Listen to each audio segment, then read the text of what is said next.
అడవిలో టింకు అనే ఒక తాబేలు ఒంటరిగా నివసిస్తుంది. దానికి ఫ్రెండ్స్ ఎవ్వరూ ఉండరు.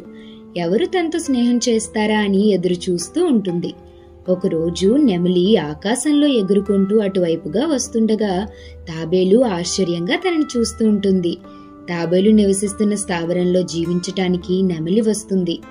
తాబేలు నెమలితో స్నేహం చేస్తుంది. ఇద్దరూ చాలా కబుర్లు చెప్పుకుంటూ ఉండేవారు. నెమలి నృత్యం చేస్తూ ఉంటే తాబేలు సంబరపడిపోయేది. తక్కువ సమయంలోనే ఇద్దరూ మంచి స్నేహితులైపోయారు.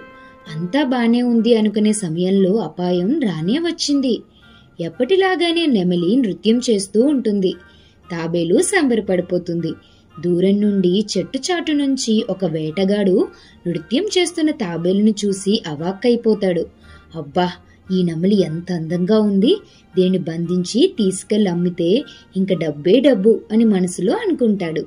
మరుసటి రోజు నెమలి ఒంటరిగా ఉన్న సమయం చూసి వేటగాడు వలను వేస్తాడు.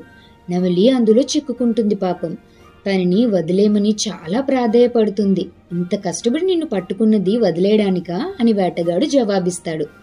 సరే, నీకు నచ్చింది చేసుకో, కానీ నా స్నేహితుడికి ఆఖరిసారి వీడ్కోలు చెప్పి వస్తాను, ఈ ఒక్క కోరిక తీర్చవా అని ప్రాధేయపడుతుంది. వేటగాడు సరే, నీ ఆఖరి కోరిక కాబట్టి తీరుస్తాను అని తాబేలు ఉన్న స్థావరానికి తీసుకుని వెళ్తాడు.